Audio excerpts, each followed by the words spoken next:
All of this was told to you in the name of your health. But what if the truth is something else? A new technology, a big promise, mRNA vaccines. But this technology had never been tested on humans before. Its long-term effects were truly unknown. Did the vaccines give us immunity, or did they target our immune system? Was mRNA a miraculous discovery or a genetic gamble played on the human body? Whose voices were heard? Whose voices were silenced? Science was censored. This page of history is still being written in wet ink. But who is writing it? Big pharmaceutical companies, scientists, or someone else? There's only one question we need to ask. Was this really done for our health, or was another game being played? Documents, reports, testimonies, and the silence in between. Now, together, we will break that silence because science cannot be censored. We will look at the data hidden between the lines. Have you listened to the whole story or just a part of it? Now we will hear the answers from respected experts, and every answer will open the door to a new inquiry. If you're ready to seek the truth, let's begin.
Asla ve kata aşı olmayın. Olmayın arkadaşlar. Uçaklara bindirmesinler. Alışveriş merkezlerine sokmasınlar. Bakın, yemin ediyorum.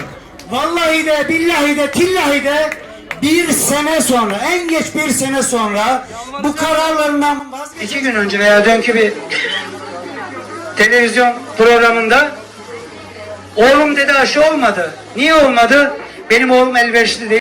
Ulan senin oğlun elverişli değil de Benim çocuğum da elverişli olarak. Yaşayan, nefes alan her canlıya aşı yapılmasını emreden bu şahıs diyor ki benim çocuğum aşıya elverişli değil.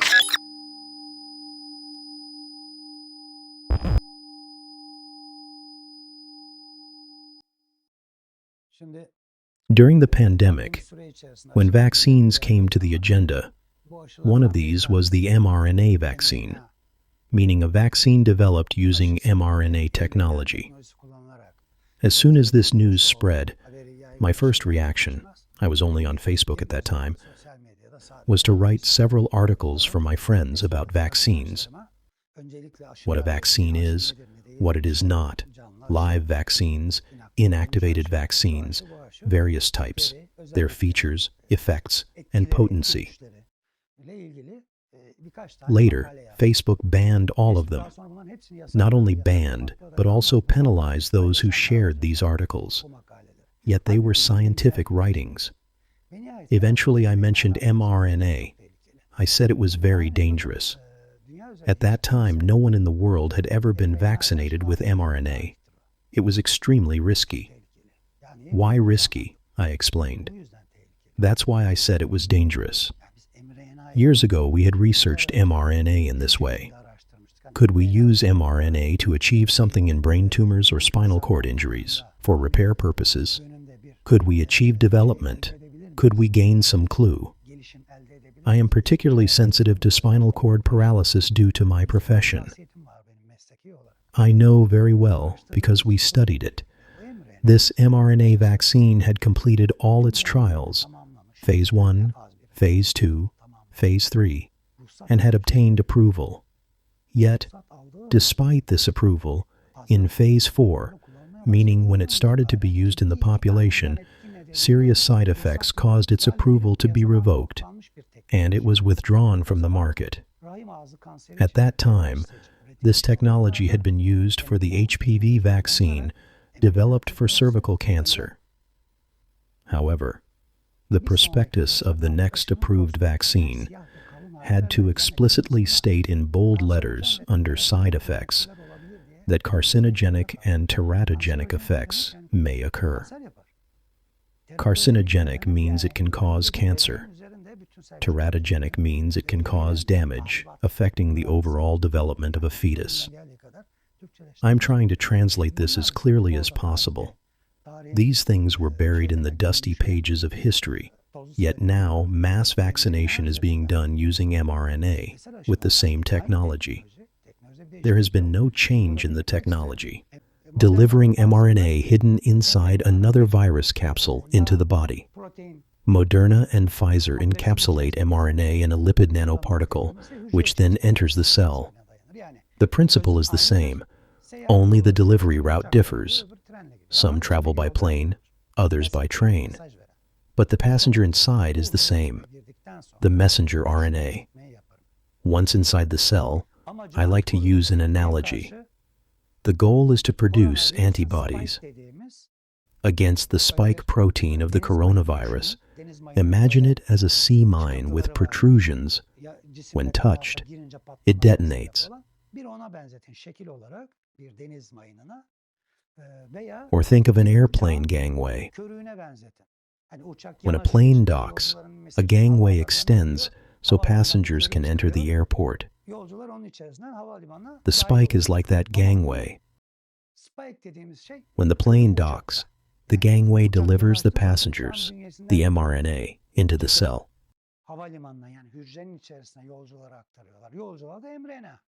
This is the spike protein.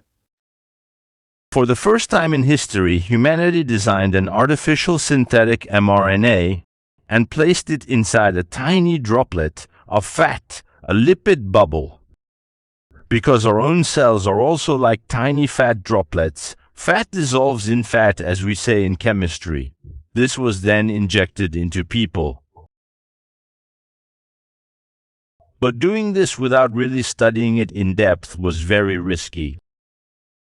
Because, as I said, Robert's cells and William's cells don't have the same memory or the same reactions. Genetically, some of us are more prone to certain things and some are more resistant. For example, if a honeybee stings me, I could die from its venom. So imagine giving this synthetic mRNA to 7 or 8 billion people and expecting everyone to react the same way. That is unrealistic. There is a kind of huge tolerance built into that assumption, thinking that it will work the same for everyone or everyone's body will respond the same way. That is just impossible. They said, "We will send a message with mRNA vaccines. The antibody will close the mouth of this gangway." That was the goal. Fine, it will close it. But there is a problem. From the start, we said, you cannot develop a single universal vaccine against constantly mutating viruses. This is a fundamental law of medicine. Basic immunology and virology already tell us that an intramuscular or parenteral immunization cannot prevent viral respiratory infections. This is because our respiratory system organizes the immune response around itself to protect the body and to overcome infections. It's truly a masterpiece of biological selection. Immune cells and antibodies don't circulate aimlessly in unrelated parts of the body. They remain active where exposure actually happens. The cells and antibodies that protect us from viral respiratory infections are organized around our airways, and they have no direct connection with the systemic bloodstream. This is precisely what keeps the system from becoming overloaded, a perfect balance mechanism. We already know this. So, are we the only ones aware that respiratory infections can't be prevented through parenteral immunization? Of course not. They know it very well too. But at this point, parenteral vaccination is the only type they are able to market. In fact, a different approach called mucosal immunization, which provides immunity directly through mucosal surfaces, should be developed, though it faces certain technical challenges. Indeed, Dr. Anthony Fauci, the U.S. President's health advisor and head of the National Institute of Allergy and Infectious Diseases, published an article in 2022 stating that we must explore new ways to develop effective vaccines. So yes, they know. But the real issue is not whether they know, it's whether those who buy and apply these vaccines are aware of this fact. Unfortunately, that's where the problem lies. Creating a vaccine for a constantly mutating virus goes against both medical science and common sense. How are you going to develop a structure and antibodies that match it exactly? And indeed, that's what happened. Right from the start, Pfizer-BioNTech's product developed to block the spike protein suddenly became ineffective when the spike structure mutated. It could no longer block that door. In other words, the key-lock relationship broke down with the very first mutation. That's why it didn't work. A single dose was said to be 90% effective, 2 doses 98%. We reached the 6th and 7th doses, and eventually the company said after 3 doses, our vaccine doesn't work against the latest variant. We need to produce a new vaccine. But they didn't, yet we continued to use it. It was a continuation of the same mistake we made with hydroxychloroquine. We kept using a vaccine, approved by its manufacturer, that was useless for the 4th, 5th doses. I don't even know how many doses in the end. If we had listened to those so-called scientists, we'd probably be on the 30th dose by now, booster dose.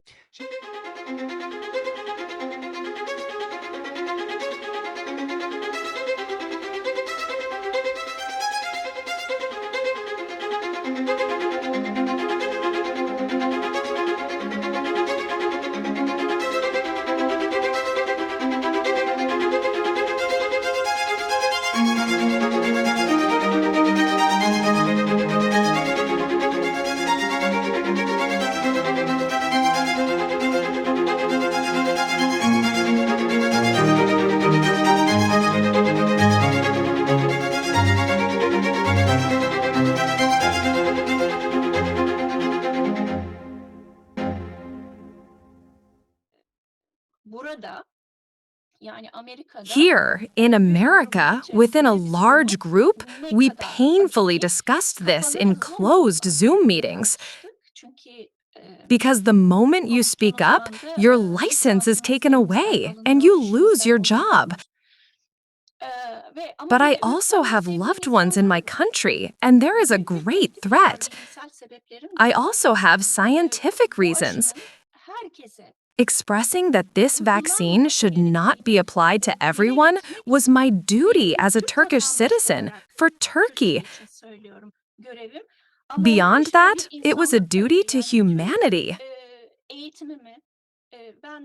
If I were someone who did all my training just to publish many papers, win scientific awards, produce a product, and earn big money, I probably wouldn't stand up against something like this. Because if the goal is self-promotion, you wouldn't row against the current. But we were always friends who rowed against the current in our research. And since I had somewhat strong arms, I felt compelled to say, I will keep rowing this wheel. Now, some might ask, why mRNA vaccines? Where is your discovery? What does this have to do with it? My research focused on how these small particles affect the heart and blood vessels, causing disease and calcification. For those who want detailed questions on this, I would be happy to discuss this topic someday. But since our topic is mRNA vaccines, what concerned me, particularly about mRNA vaccines, was this.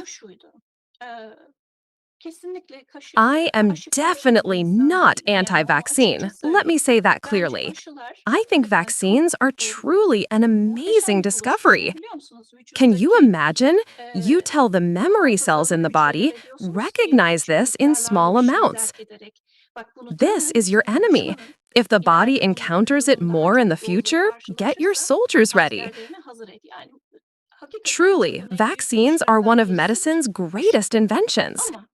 However, how vaccines are prepared is very important. The mRNA vaccines, especially the mRNA technique and technology, really have a high potential to be used in cancer treatment and many other diseases. But at the beginning, it was a technique facing huge mistakes. It had been used before, trials were conducted, each time resulting in failures, hurting the eye while fixing the eyebrow, and really bad outcomes. That's why it remained in the research phase. In both animal studies and humans, now in terminal cancer patients, these treatments were applied voluntarily. The vaccines also had consent forms, and while results weren't achieved in these treated patients, other problems occurred. Therefore, taking a technology that is still under research and using it for the first time to create a viral vaccine, and then giving it to billions of people is why I thought it was wrong.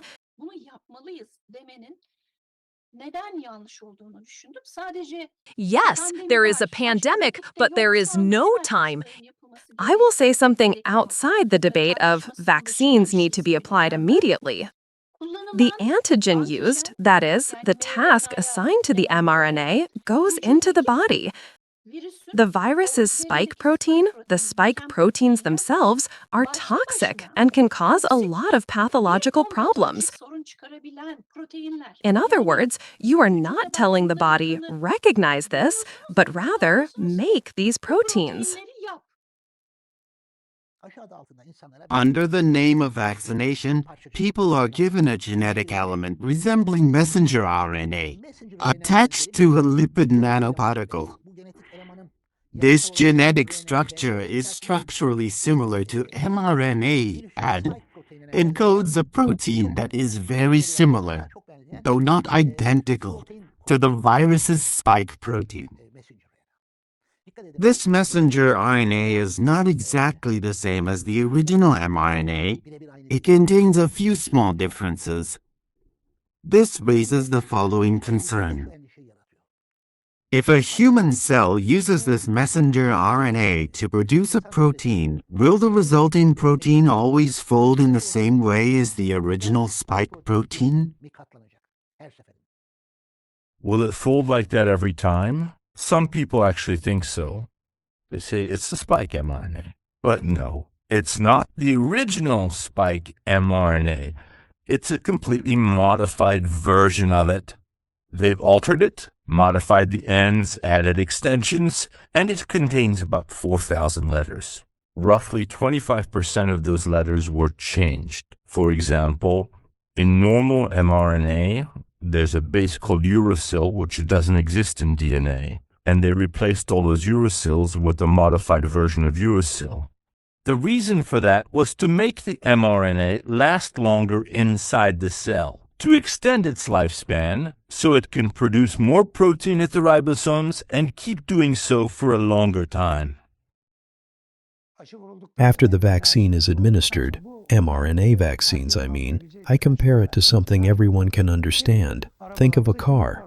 It has two engines. There's the main engine and the starter motor. When you turn the key, the starter motor activates, starts the main engine, and then disengages. But the main engine keeps running until you turn off the ignition.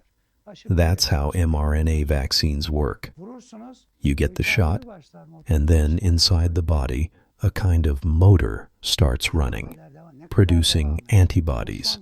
It keeps going. How long does it continue? Right now, nobody knows. Will it go on forever? We don't know. Will it stop after 5 years? We don't know. Studies are being done on this. What we do know is that it still continues to produce antibodies even after several years. So what's the problem? Let it produce them. Is there any harm? Yes, there is. For any foreign substance entering the body, whether a virus, a bacterium, or a parasite, the body produces weapons and ammunition against it. The first of these is the antibody. It blocks, restricts, ties up the invader, and disables its mechanisms. Then the body's security forces come and eliminate the immobilized intruder. The immune system works like a country's defense system. It has intelligence, ammunition, an army, air and ground forces.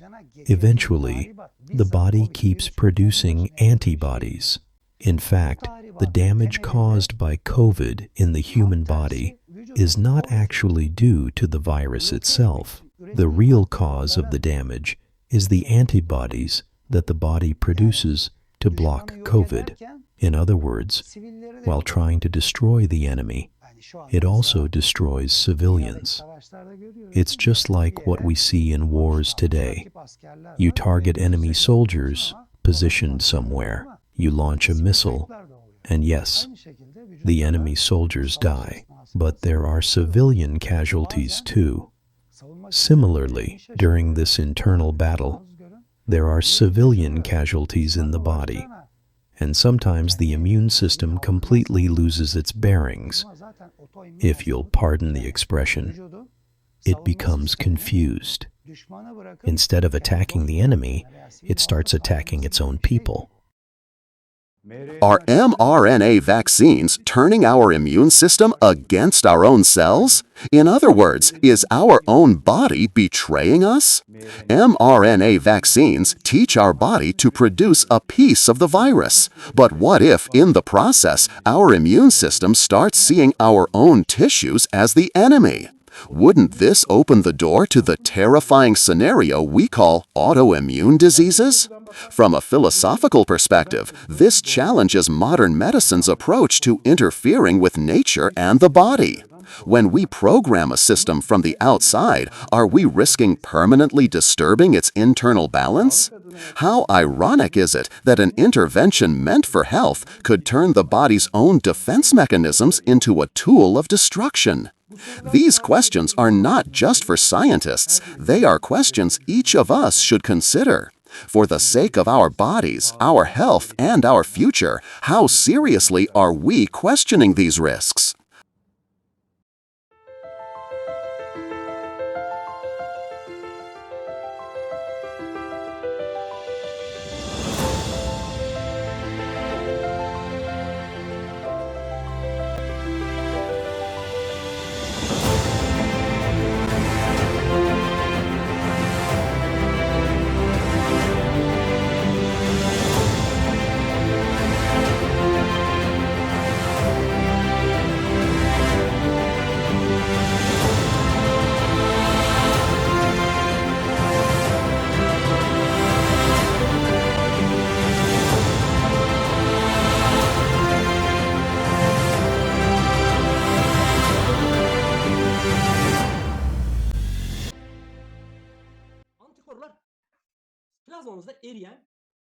Antibodies are proteins that dissolve in our plasma. During an infection, their levels rise sharply. During the pandemic, people often said, "May your antibodies be high," but there's hardly a more misguided statement than that.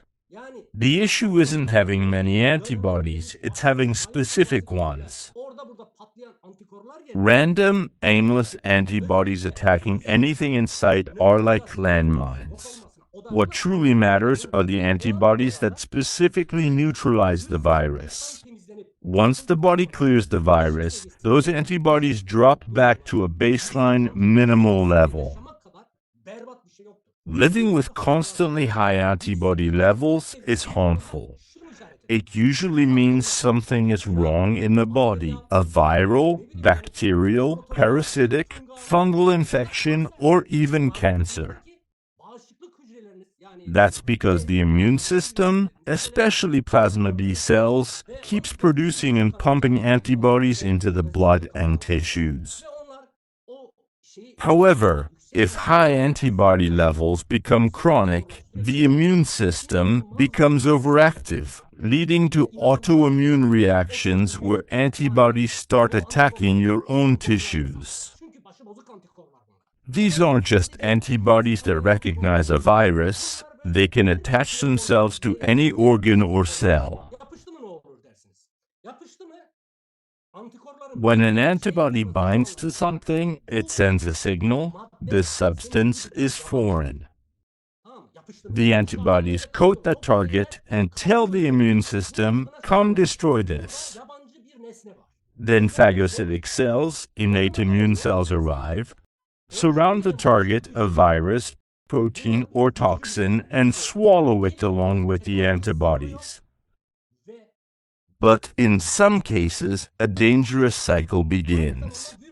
Since antibodies are produced by your own cells, when a phagocytic cell engulfs a virus coated with antibodies, it can turn into a virus factory instead of destroying it. This is like pouring gasoline on a fire. The body can't handle that level of inflammation. It can lead to severe fever, cardiac arrest, or even death. In short, saying, "May your antibodies be high," is a serious misconception. A healthy body has specialized, selective, and few antibodies. Because when there's no enemy to fight, the army doesn't stay on constant alert.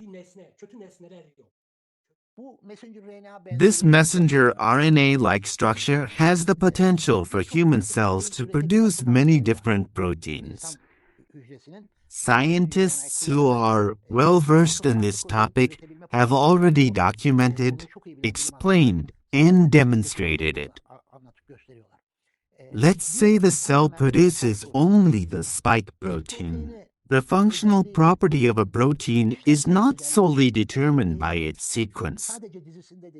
The three-dimensional structure of the protein is extremely important for its functionality. Our immune system was like a fortress, protecting us from external enemies.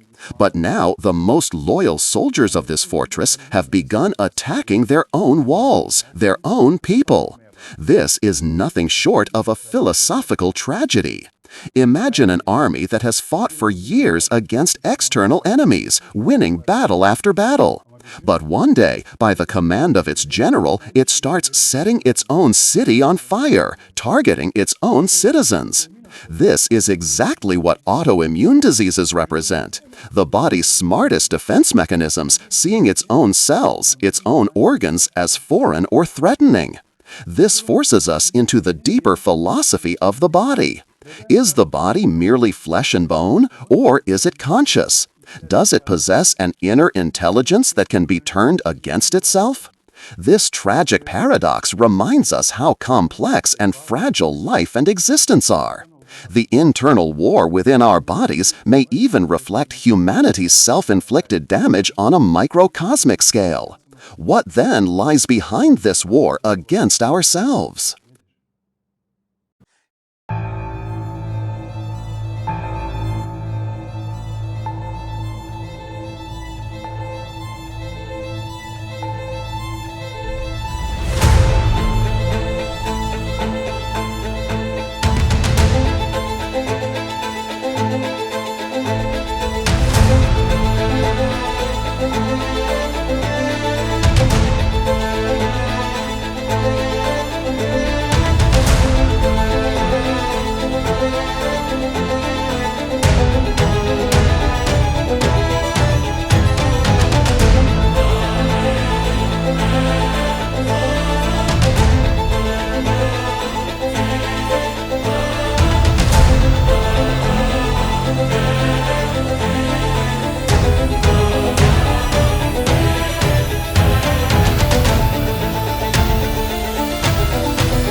Vaccines were evaluated only based on antibody levels.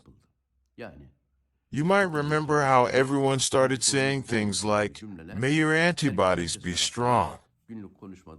But antibodies alone don't protect us from viruses or bacteria.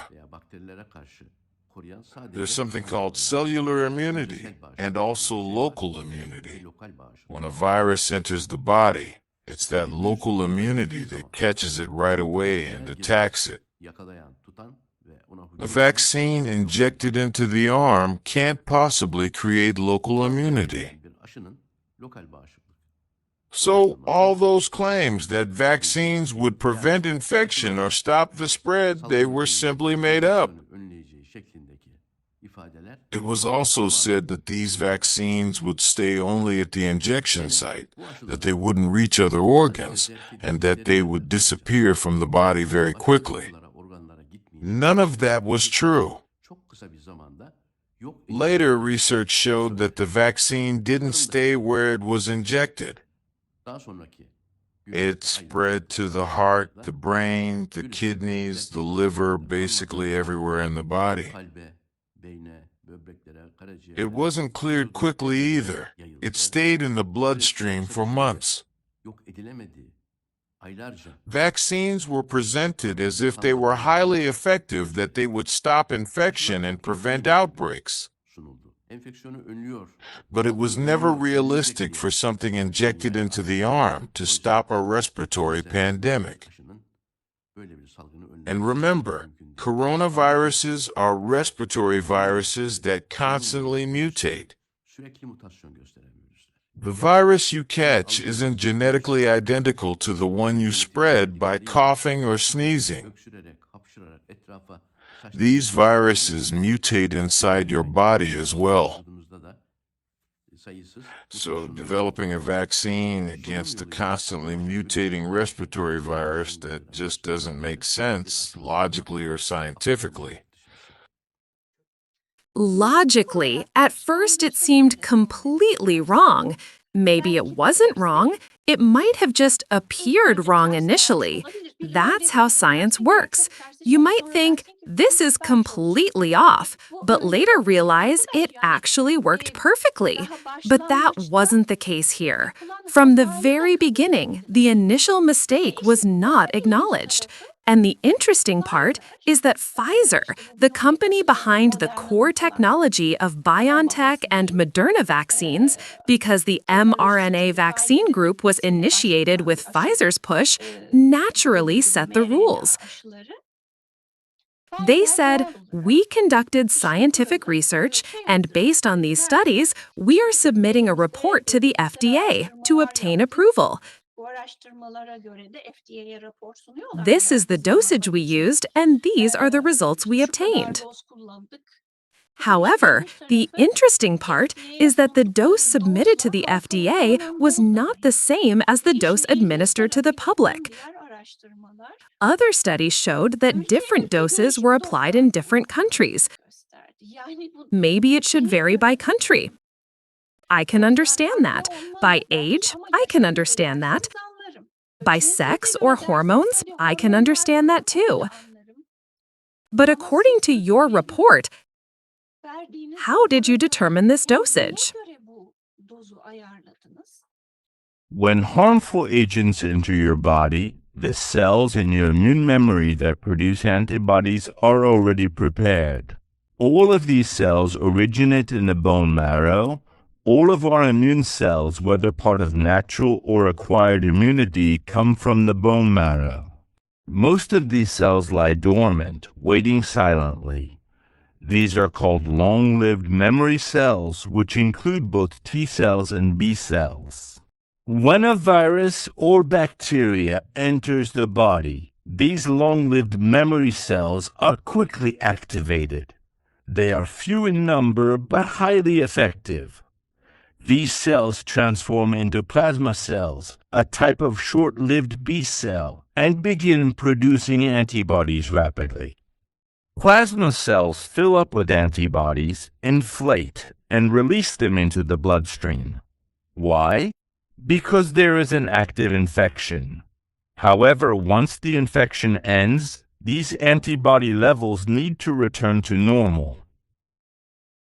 If there is no longer a threat from that infection in the body, those antibodies should be completely cleared. A healthy body does not maintain constantly high antibody levels. Under normal circumstances, when a virus enters the body produces a balanced amount of antibodies and blocks the virus. During this process, the cardiovascular system and the respiratory system, which are particularly targeted by the virus, are the most affected tissues. In patients who have had COVID, we observe these effects. However, if the immune system is functioning properly and there are no defects, the patient produces an appropriate amount and dose of antibodies, allowing the body to eliminate the invader without causing significant harm to its own tissues. Vaccines, however, disrupt this balance. The vaccine causes antibody production to continue uncontrollably and excessively. Sometimes there may not even be a virus present, no invader at all. This is what we refer to as vaccine side effects or vaccine injuries, the exaggerated manifestation of symptoms that COVID would normally produce mildly. This is what is meant by vaccine injury. Many years ago, in 2022 and 2023, we said that these vaccines had not been tested. Now they have been tested and the results are available. There are still doctors in my country who call us anti-vaccine. This year, the number of deaths in the United States was 216,000. It has been proven that these were caused by the vaccines.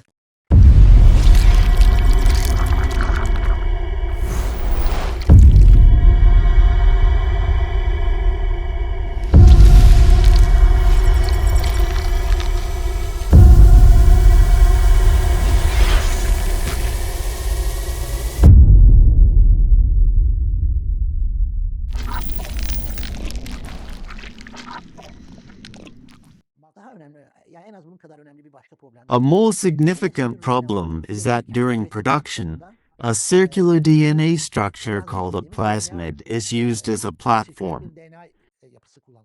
These plasmids, into which genetic elements are cloned, contain a region from the simian virus 40 SV40 called a promoter, designed to amplify production. When the mRNA-like element is inserted into this plasmid, the SV40 also amplifies it.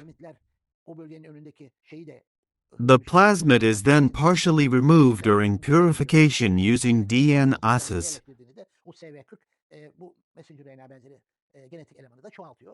However, DNases cannot completely eliminate the plasmid because it can form covalent double-stranded structures resistant to these enzymes.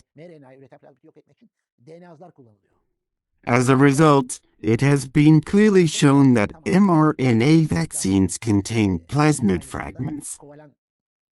And worst of all, parts of the SV40 promoter are also present. When the mRNA enters cells with the lipid particle, these plasmid fragments, including the SV40 sequences, are carried along. Cells could potentially reverse transcribe RNA to DNA, or in some cases, DNA may directly integrate into the host genome. If the SV40 promoter integrates into the genome, the outcome is unpredictable.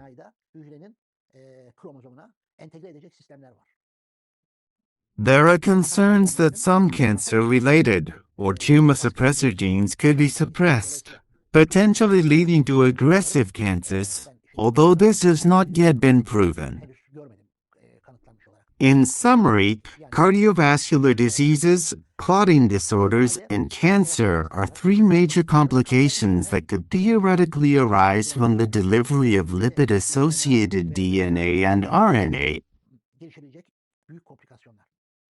Inside the cell, there are many different types of RNA. Some form the structure of ribosomes. Some are involved in processing mRNA by splicing intron and exon regions. Others act as cancer suppressors, while some actually promote cancer growth. These RNAs are usually very short, about 20 to 30 nucleotides long. Now, this RNA from the vaccine is 4,000 nucleotides long.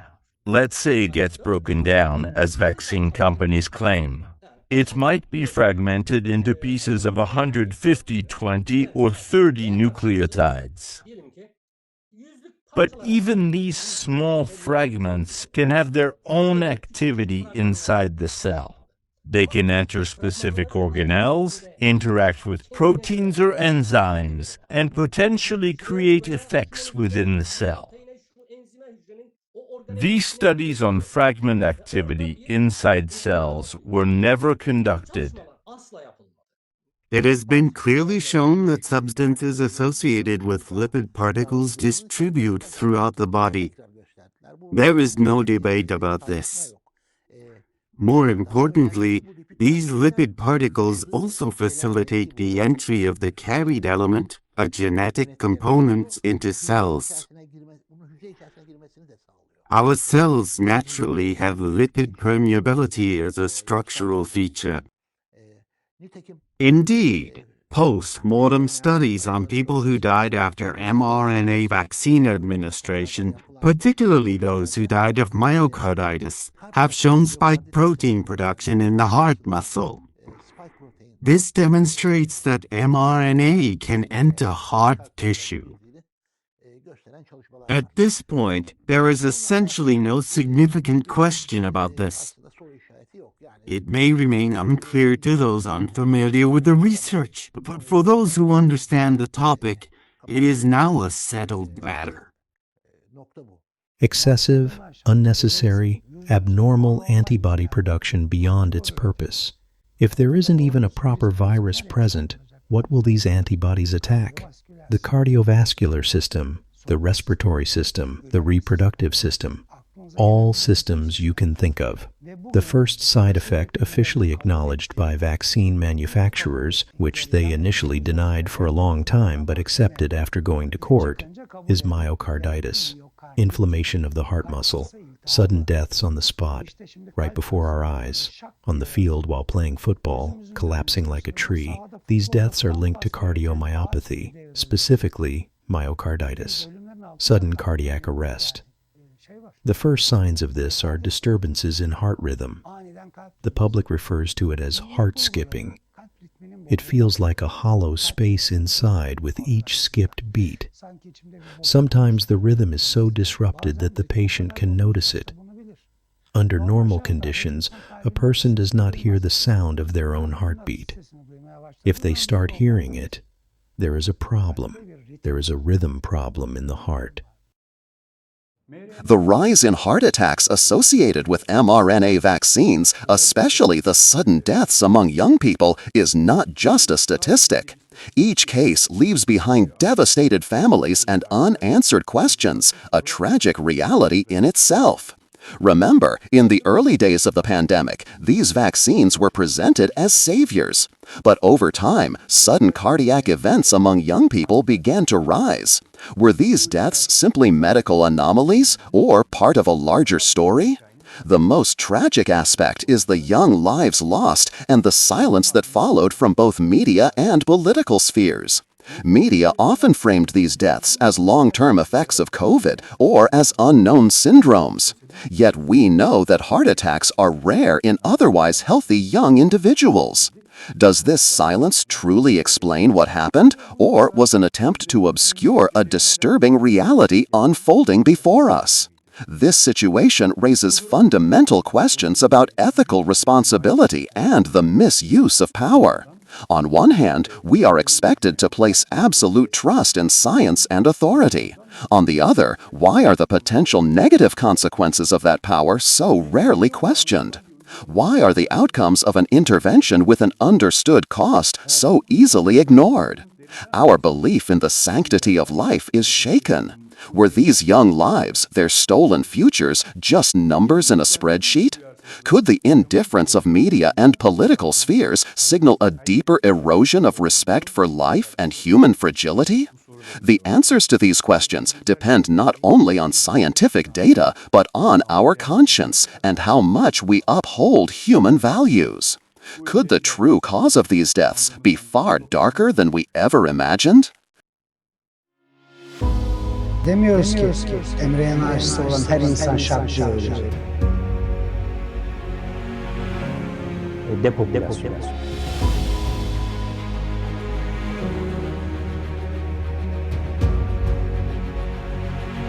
Ani kardiyovasküler ölümler.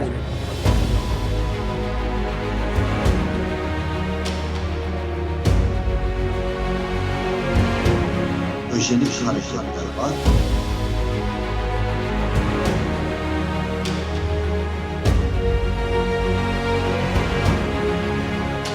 İnsanları yok etmek isteyen gruplar var.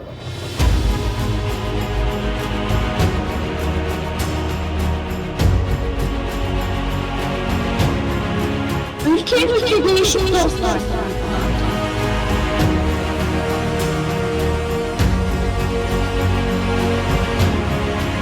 Çok ciddi miktarda aşılanmış bir nüfus var.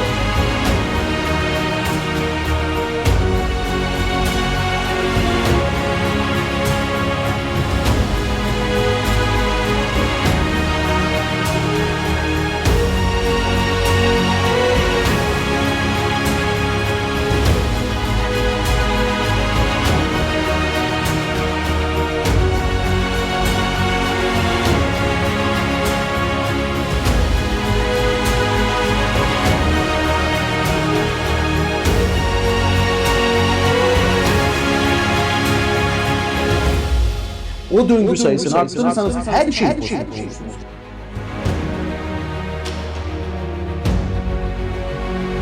Bu yalanları saymakla söylemekle gideceği değil.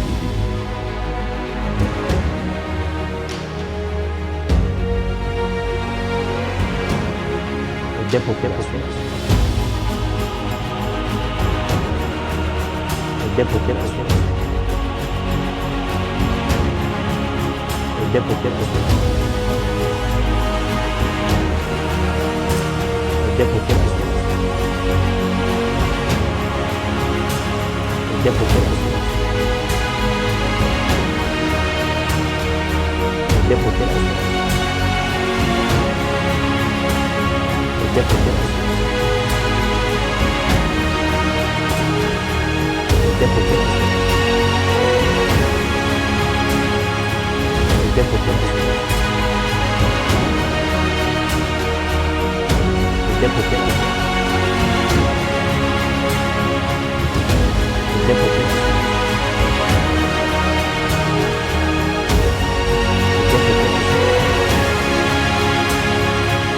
Demiyoruz ki mRNA aşısı olan her insan şart diye ölüyor.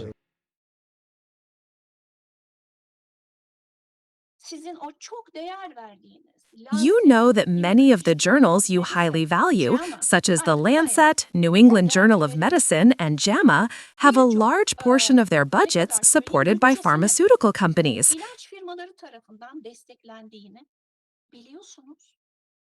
If you know this, you should also know that during the COVID period, no significant publications appeared regarding the occurrence of myocarditis. Do you know how many articles were written and then rejected? Do you have any research on this topic? Or have you asked someone who is part of a team researching this, for example, me, as a Turkish person? Then I always quote that proverb. A person who has fallen to the bottom of a well imagines the sky is only as big as the view from the well. Now we need to get out of that well. Is this the only harm it can cause? No, that is not the only potential harm. We do not yet know how this messenger RNA-like genetic element will behave inside cells. For instance, if it acts as small RNA fragments called microRNAs within the cell and multiplies in that form, it becomes very difficult to predict which cellular systems might be disrupted. As you know, the U.S. Senate convened and discussed the vaccines. They started with a very strong opening statement. It was said that the vaccines were absolutely necessary because they saved many lives.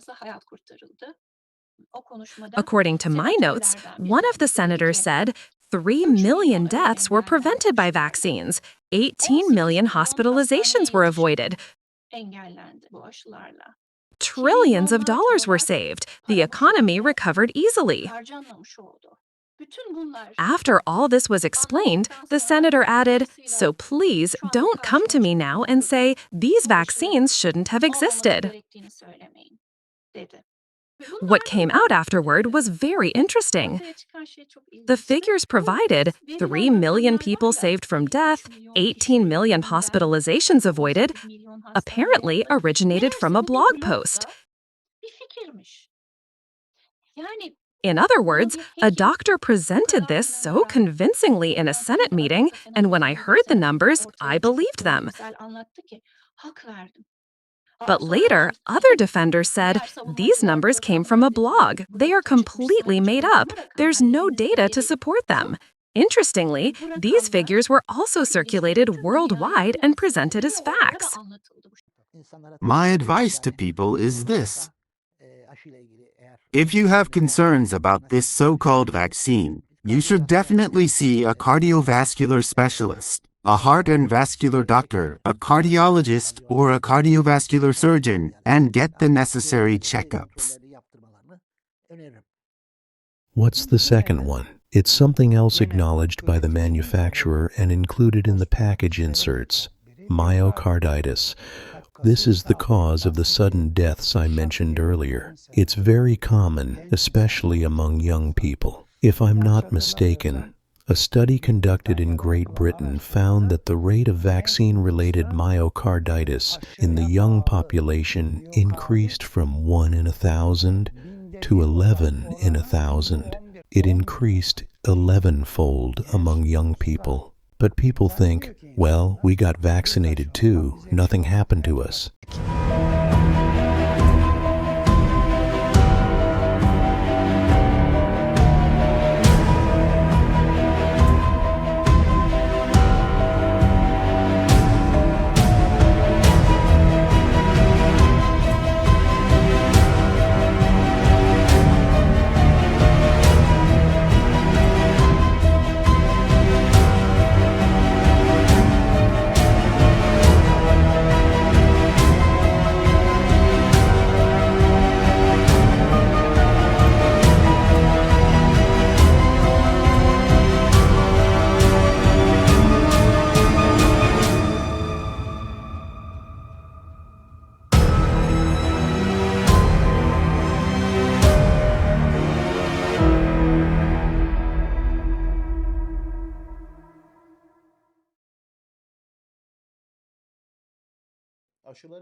A portion of the vaccines was administered as part of a control group.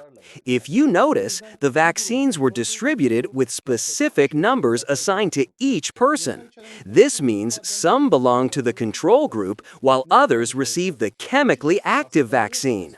There's a possibility that we were among those who received the chemical version.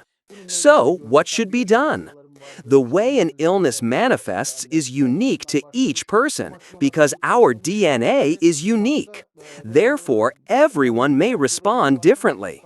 I have had patients who experienced vision loss, overactivated immune responses, allergic reactions, rheumatic diseases, and even some tumor developments. There are also patients who experienced clotting or bleeding reactions. If spike protein production or related symptoms are present, protective measures for the cardiovascular system should be considered. Irish physician Peter McCullough has suggested that natto, a traditional Japanese food containing the enzyme nattokinase, along with turmeric and coriander, may help cleanse heavy metals from the body and thus could be beneficial. Some vaccines or adjuvants, additives used to stimulate the immune system, contain certain chemicals that can potentially trigger spike protein production. In conclusion, each case must be evaluated individually. Maintaining a natural and balanced diet and avoiding chemically processed or artificially flavored foods is essential for overall health. There is a significantly vaccinated population. At that time, we said, look, this vaccine targets the same receptor. While you aim at the virus, you are actually also targeting your own receptor. Therefore, the immune response that develops can affect the heart. I'm not sure whether it causes cancer, but it does affect the reproductive organs. We pointed out that serious problems can arise in two areas. No matter how much it is denied, there have been heart-related issues and deaths among young people. This was an expected side effect. Among the elderly, the rate decreases because receptor activity declines with age. But in young people, since it's active, sudden cardiac arrests can occur. During the pandemic, as no one knew what to do, people began trying whatever came to mind. When it was said that quinine might help, the ministry distributed it to everyone.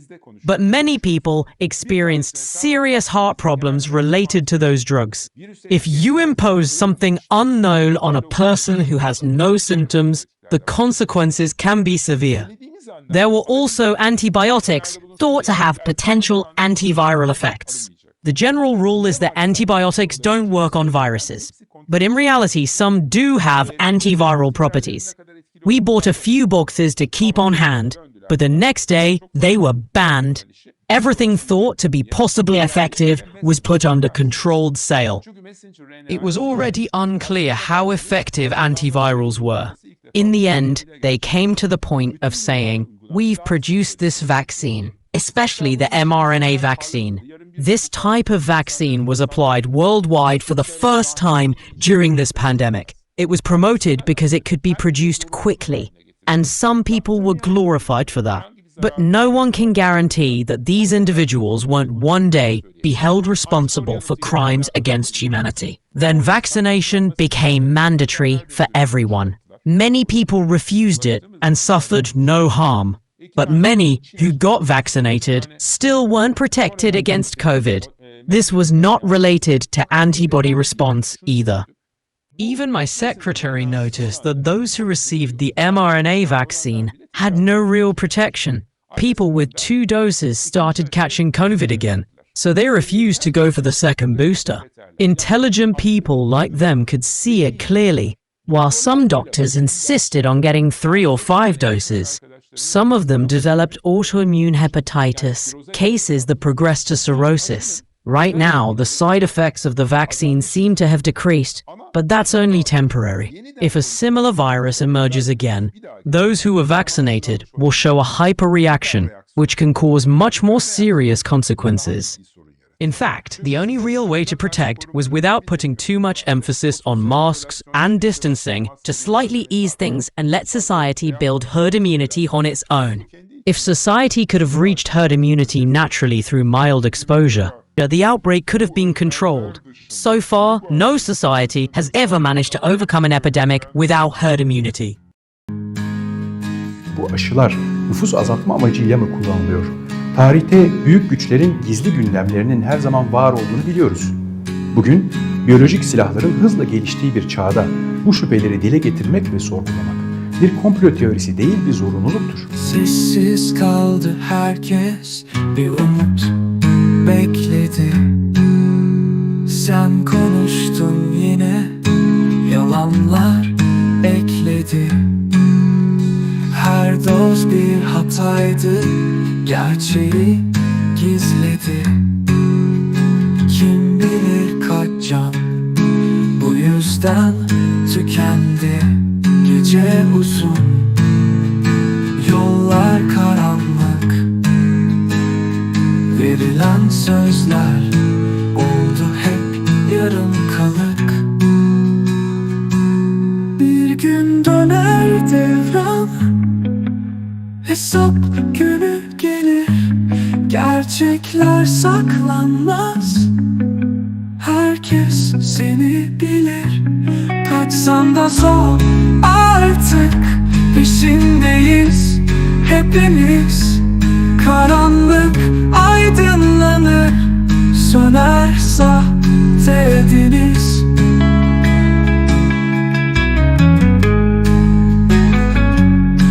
Maskeler düşer bir bir, oyun sona erer. Sustuğun her kelimenin zamanı geldiğinde değer. Herkesin bildiği ama kimsenin demediği bir gün açığa çıkar yalanın bedeli. Yargılayacak hayat her çalınan nefesi. Geçmişin gölgesinde bulacaksın kendini sessizce.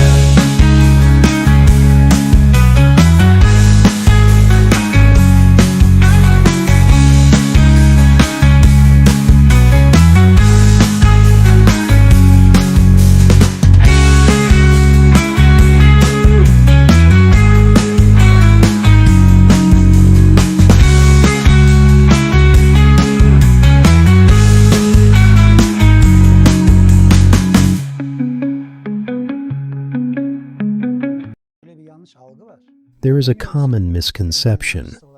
We are not saying that every person who receives an mRNA vaccine will suddenly die.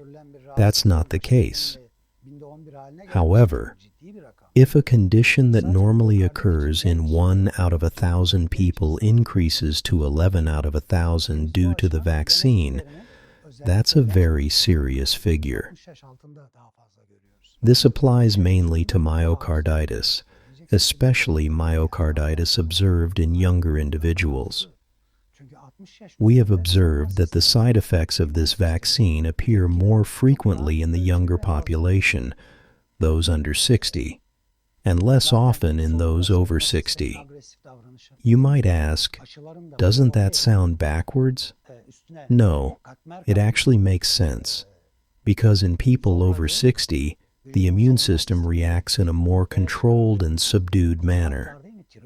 In fact, isn't the problem the overly aggressive behavior of the immune system itself? Vaccines provoke and intensify these immune responses. The body attacks the thyroid gland, leading to thyroiditis. It attacks the pancreas, resulting in pancreatitis or diabetes. It affects the intestinal system, causing celiac-like diseases. There has been an abnormal increase in autoimmune diseases, illnesses that arise when the immune system malfunctions and attacks the body's own tissues. It's as if the body's soldiers are staging a coup and attacking their own civilians. Such abnormalities are seen as vaccine-related injuries and side effects. In individuals with weaker immune systems, antibody production is limited, so severe side effects are more common among the younger population, particularly those under 60. There are also claims about carcinogenic effects. The Japanese government has reportedly linked the surge in cancer cases in Japan to mRNA vaccines and has become involved in an international legal case over the issue. They have called this phenomenon turbo cancer. Normally, out of 100 cancer patients, 30 to 40 would be diagnosed at stage 1. Now, patients come in complaining of a headache or nausea, and they are already at stage 4. Oncologists refer to this as turbo cancer, meaning rapidly progressing cancers. I said back then that once these vaccines start being administered, first cardiologists and internal medicine specialists will be overwhelmed. Then gynecologists, and finally oncologists will bear the greatest burden. And that's exactly what happened. At first, side effects were mainly seen in the cardiovascular system, and in the second phase, gynecological problems became more common. At the time, it was claimed that the vaccine had no negative effects on reproductive organs. Some even appeared on television saying it increased sperm count, citing so-called scientific research. But now we are seeing an increase in premature births, miscarriages, abortions, and infertility in both men and women. The number of infertility centers in Istanbul keeps growing every day.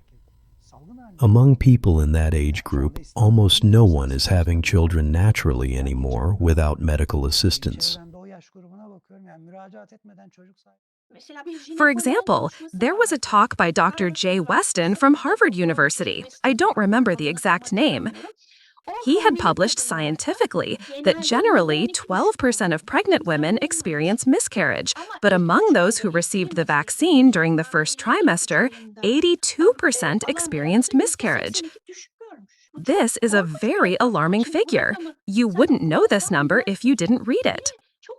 There is also another very interesting study. In rats that received these vaccines, their egg reserves dropped by 60%. Clear infertility. Finally, we explained why vaccines show these side effects. Antibodies can cause events that exceed their purpose, are provoked or stimulated, leading the body's defense system to attack its own cells. This hasn't yet been included in the prospectus as autoimmune disease exaggeration, but it is about to be. Currently, in many countries, mRNA vaccines, whether vector-based or lipid-encapsulated, have been rapidly restricted. Johnson & Johnson and AstraZeneca were banned first. Moderna stepped back. Pfizer-BioNTech stepped back. Thromboembolism, following myocarditis, entered the prospectuses as a second reported side effect. Thromboembolism, commonly called blood clotting, occurs when a rapid clot forms in the bloodstream, and these vaccine-induced clots can block the vessels of vital organs. If a brain vessel is blocked, it causes a stroke. If a heart vessel is blocked, it causes a myocardial infarction, heart attack. If an intestinal vessel is blocked, It causes necrotic bowel disease. If a lung vessel is blocked, it causes pulmonary thromboembolism. Unfortunately, these are occurring almost epidemic-like after mRNA vaccination. Did COVID cause this? Comparative medical studies exist. To assess COVID's effects, countries that did not use mRNA vaccines or remained unvaccinated are examined. These populations were also exposed to COVID. Rates of myocarditis, thromboembolism, infertility, and cancer in these populations are analyzed. Since they were not exposed to the vaccine, they provide a controlled, homogeneous comparison. For example, why did cancer spike in Japan but not in China? Why did heart attacks and thromboembolism rise in Mongolia but not in Russia, which reportedly vaccinated 24% of its population? Why did myocarditis and heart rhythm disorders become epidemic in Germany and the UK, but not in countries without these vaccines? This is science.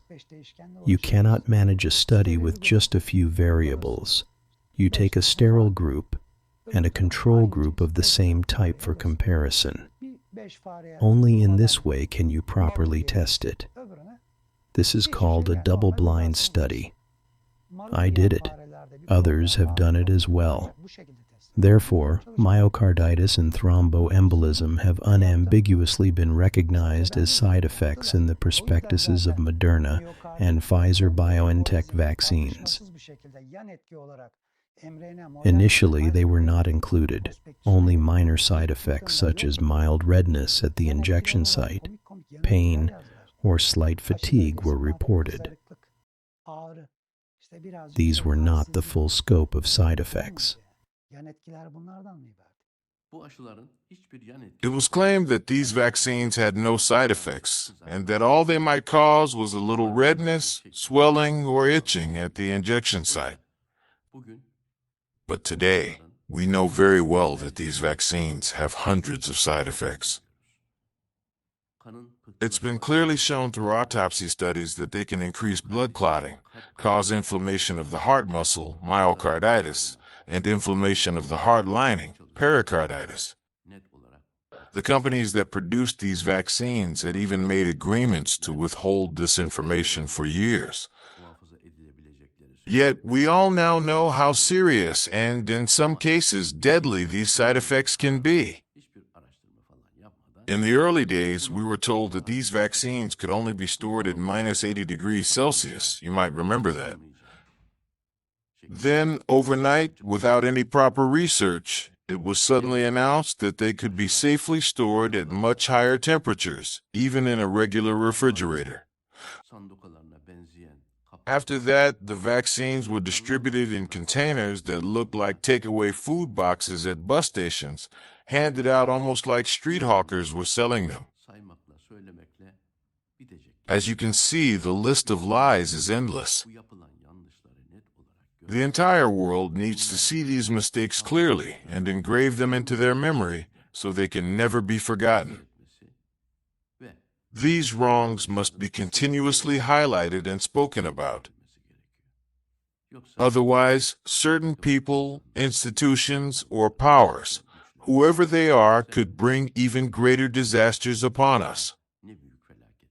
We must not forget this. What we are talking about is myocarditis, inflammation of the heart muscle. It's not adolescent acne. It's a deadly disease and often results in permanent heart rhythm problems. Thromboembolism doesn't even need to be mentioned. Blood clots can be disabling and fatal. Are these child's play? Sensitivity at the injection site? They should have informed the public from the start. We are giving this vaccine, but it has these side effects. We didn't know. I knew. I know. So why didn't you? because these vaccines have been used before. As I said, they were used for HPV as a cervical cancer vaccine. And all of these side effects, the ones we are seeing today, were the fundamental reasons for the withdrawal of those vaccines from the market and the cancellation of their licenses. Unfortunately. So this thing called turbo cancer started to circulate. You know how it goes. Once a term like that is created, it sticks in people's minds. Personally, I haven't seen any real evidence of it. But since people have been visiting hospitals much more often, the chance of detecting various conditions naturally increases. When people start worrying about their health, they begin to notice more things related to it. Still, there's a rather confusing situation in the data.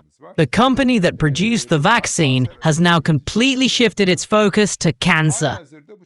We even have some kind of agreement with them. They've been insisting we're going to produce a cancer vaccine. Apparently, that project is underway. I don't know the details, but to me it looks like something imposed from the top down. When they asked for a partnership, I said, all right, but since you're such a big company, at least let a few of our research fellows come to England for an internship. See the environment, improve their English. They didn't say a word about that. Other than that, we have no idea what's really going on. To me, turbo cancer is just an expectation, a kind of speculative possibility. Because yes, the same company came out saying they'll make a cancer vaccine. But if they couldn't develop one in 40 years, how are they going to do it now with mRNA technology? Probably they won't. But at least the market has shifted in that direction. People think there are many different options in the world. But during the lockdowns, I did some digging and found out there are actually only 5 car manufacturing companies worldwide. All those brands you see, they all boil down to 5. The same goes for media. Only 3 major groups control almost everything. So if the top decides what should be said, the rest just follow orders. And now, a good portion of the news you see is translated by artificial intelligence. You just press a button that says, translate. I look at some articles and think, who translated this? Of course, it's machine translation. Even Google can do it now. So yes, if you look at it this way, there might be some expectation of turbo cancer somewhere in the background. But despite all these years, the pandemic issue was never really put to sleep. I've got friends who are obsessed with these things. They keep tracking every headline. A new virus in Africa, a new one in the Far East, something happened in Spain. They keep pushing these stories, but the follow-up never comes. Still, that tells you one thing. The issue isn't over. This was only the first simulation. The second scenario was carried out and we saw what happened. If, in the third one, they actually managed to design a new virus based on needs, which is quite possible, well, that means we still have some hard times ahead of us. Sudden cardiovascular deaths, turbo cancers, and clotting problems are said to have increased significantly. There were some reports in this direction. The problem is that no government is investigating whether these issues have actually increased.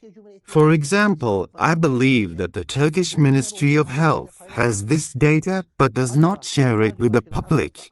Have cardiovascular diseases increased or not? If they have increased, why, and why isn't the ministry reporting it despite these speculations? This suggests to us that there may indeed have been an increase. The issue is that the rise in such diseases, turbo cancers, cardiovascular problems, may not necessarily be caused by mRNA transfection. If you don't investigate, you won't be able to identify other possible causes. I believe that this issue is currently even more problematic than the mRNA application process itself. My last 20 years have been focused on pathological calcifications and heart diseases, especially arteriosclerosis, which refers to the calcification of the heart vessels, and also on the formation of kidney stones. In other words, calcifications in soft tissues. During this period, which saw the widespread occurrence of these diseases, I realized that the number one killer of humanity is heart disease. It has always been this way. Therefore, when we say that we are now experiencing heart attacks one after another due to spike proteins, it is very wrong to dismiss it by saying, it has always been like this. Heart attacks have always been humanity's number one killer. Because there is a specific patient profile for those who have heart attacks, their age, where they live, even their ethnicity. It is generally more common among men. That's why heart attacks are considered the number one killer of humanity. However, during this recent period, the occurrence of sudden heart attacks in young athletes, TV presenters while speaking, and people who were completely healthy, eating well, and living healthy lives drew the attention of cardiologists. In the U.S. Senate, during discussions about vaccines, cardiologists were specifically given the floor. Dr. Peter McCullough established an institute on this issue. Interestingly, when you look at the published studies, they showed that the cases were completely linked to vaccines. For a time, autopsies on those who died of heart attacks were even prohibited, but now that ban has been lifted, at least here. In autopsy results, the detection of spike proteins in the heart led to the conclusion that there might indeed be a connection with the vaccines. Now, how long this will continue and how it will unfold is unknown. At first, we were told it will remain only where the vaccine is injected and will not spread to other organs. That was the plan, but things didn't go as expected. Explaining this at a molecular level is really difficult because everyone is currently in speculation. Some say its effect will gradually fade, while others claim it will last another 5 years. Each side presents its own scientific research. Now, I'll move from scientific explanations to something more personal. I have a belief. I believe that in people's illnesses, there is a strong influence of what's called the nocebo effect, a concept perhaps being mentioned for the first time in Turkey. I've always said, don't scare people. The nocebo effect can make people sick, even cause cancer. It doesn't mean I thought about it and got sick. It means that a person's chemistry changes completely through the power of thought. I always give this example. When a plane hits turbulence, if you connect everyone to medical monitors, their blood sugar and blood pressure rise. Medical intervention might be needed. 2 minutes later, the pilot announces, it's over. The rest of the flight will be smooth, and everyone relaxes. Their blood pressure returns to normal. Now imagine people constantly exposed to fear on social media. Those saying, if you get vaccinated, you'll die. And others saying, if you don't, you'll die. When these fears combine, they affect people's psychology deeply. Add to that the chaotic global system we live in, economic problems, poor quality food, plastics, toxins, and GMOs. All these factors play a role.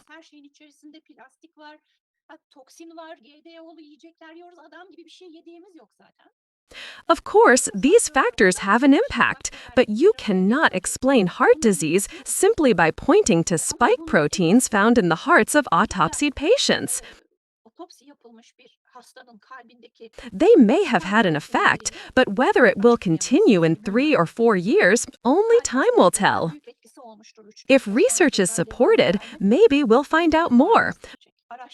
But usually, such studies were funded by pharmaceutical companies, the traditional backers of medical research. Will they support this now? No. We were just discussing this in a recent meeting. Funding for this kind of research can no longer be found. From a philosophical perspective, this situation forces us to question the limits and responsibilities of modern science and medicine. Why were the potential risks of a technology so rarely discussed, even as its benefits were loudly promoted? Why did we fail to demand transparency in the face of such a major intervention on our bodies? Did we forget that every medical intervention carries the risk of permanently disturbing the delicate balance of our body?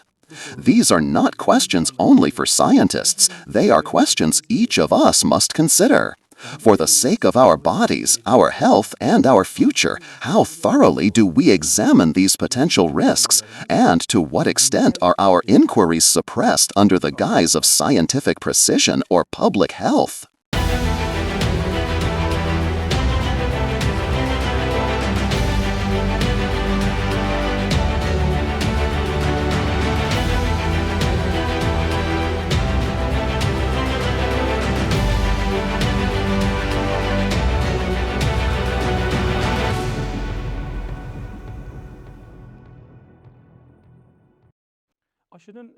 Legal nature of the vaccine is actually classified as a medical intervention. For an intervention to be considered a medical intervention, it must meet certain conditions.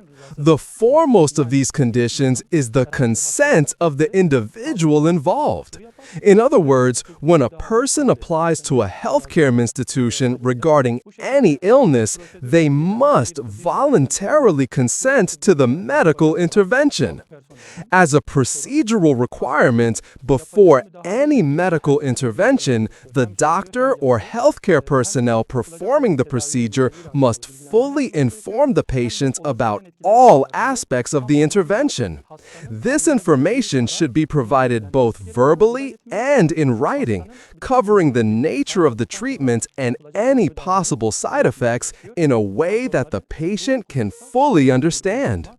After receiving this information, the patient must accept the intervention on their own initiative. In this context, consent forms are an important tool. However, during the pandemic in Turkey, the government created the impression that vaccination was mandatory. A perception was fostered that without being vaccinated, one could not attend school, could not open a workplace, or could not continue their professional life. As a result, people felt that vaccination was compulsory. For example, the Ministry of Interior issued a directive emphasizing the vaccine's compulsory nature for institutions under its authority, effectively directing people to get vaccinated. Similarly, the Ministry of Health published a directive that made vaccination appear mandatory. These measures led to the widespread perception among the public that vaccination is compulsory. When people went to healthcare centers, they were asked to sign a document under the name of a consent form.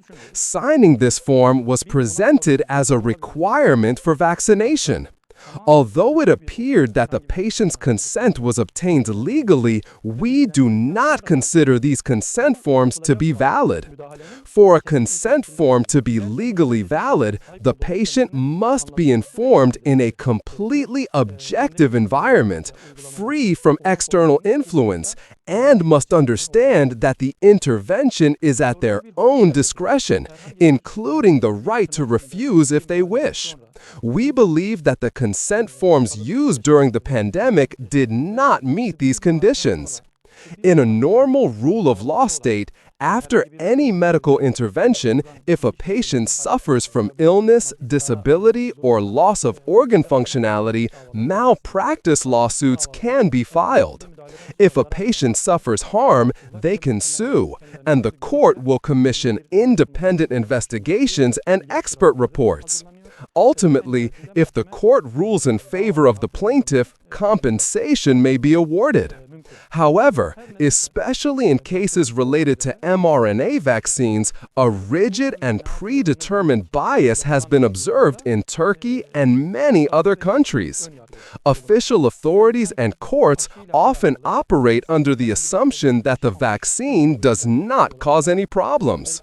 Nevertheless, it is advisable for citizens who have lost a loved one or suffered permanent disabilities after vaccination to explore legal avenues. Whether the adverse outcome is linked to the mRNA vaccine should be investigated and verified by independent institutions. Unfortunately, there is currently insufficient understanding and mechanisms for this in Turkey. Additionally, most people rarely question or hold the vaccine accountable for complications they experience after vaccination. The majority treat the vaccine as something sacred and beyond scrutiny.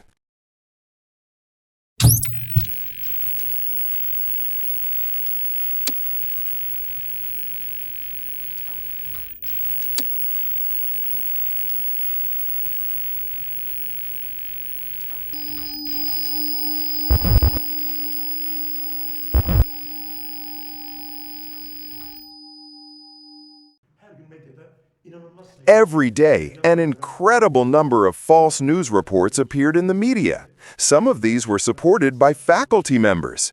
They appeared on TV and scared people.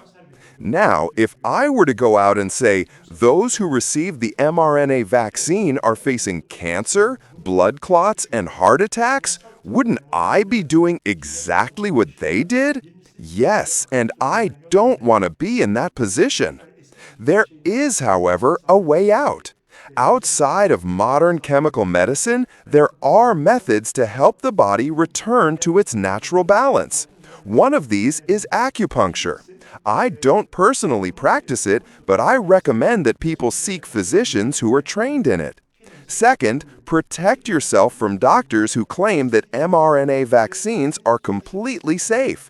These doctors misled people on topics they didn't fully understand, and the consequences fall on you.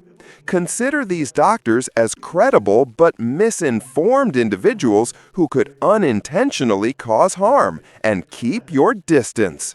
Third, conditions like brain hemorrhages, blood clots, heart attacks, and cancers don't appear out of nowhere. There are early warning signals. I was trained in modern medicine, so my expertise is mainly in blood values, lab tests, and imaging. Certain blood markers can indicate whether someone might have cancer or is in the early stages. But private hospitals often perform a large number of expensive tests unnecessarily. In reality, 2 simple tests can provide significant insight: the complete blood count, CBC, and CRP. It's important to repeat these tests at intervals. A single CBC isn't meaningful on its own, and neither is CRP. Without follow-up, the results are not informative. CRP can rise for many reasons, and CBC can change due to infections or other conditions. However, if CBC is normal but CRP is elevated, it can signal an oncological issue. If we check again after a month and CBC is still normal but CRP rises further, the likelihood of cancer increases and more detailed tests may be warranted. Similarly, blood clotting disorders don't develop in a single day. Blood clots form over time, and early signs can be detected with a D-dimer test. Unfortunately, D-dimer tests are expensive and not produced domestically. If you received an mRNA vaccine, like the German one, and notice certain symptoms, a D-dimer test can be useful. These symptoms include occasional chest or back pain, numbness in the arms, increased fatigue, shortness of breath, or sudden drops in blood pressure. If the test is high, it indicates an increased tendency for clot formation. In such cases, a short-term use of core aspirin may be appropriate. Since I was trained in modern medicine, I am familiar with this medication. Acupuncturists who are also trained in modern medicine can apply blood-thinning acupuncture techniques. Additionally, some traditional methods, such as bloodletting techniques, may offer benefits. Through these measures, it is possible to partially protect ourselves from the potential harms of mRNA vaccines. How long should these follow-ups continue? Until a method is found to halt the effects of the mRNA vaccines. Once that is available, those vaccinated would be protected. For now, these follow-ups are essential. Imagine being inside a car with failing brakes. Once we figure out how to stop it, we can prevent the potential harm from the mRNA vaccine. Whether you've been vaccinated or not, protecting yourself starts with eating natural foods, foods that haven't lost their natural balance. Stick to what's in season as close as possible to how God created them. Avoid out-of-season vegetables and fruits. In winter, don't eat tomatoes or cucumbers that aren't seasonal. Stay away from products with chemical additives, preservatives, or artificial colors.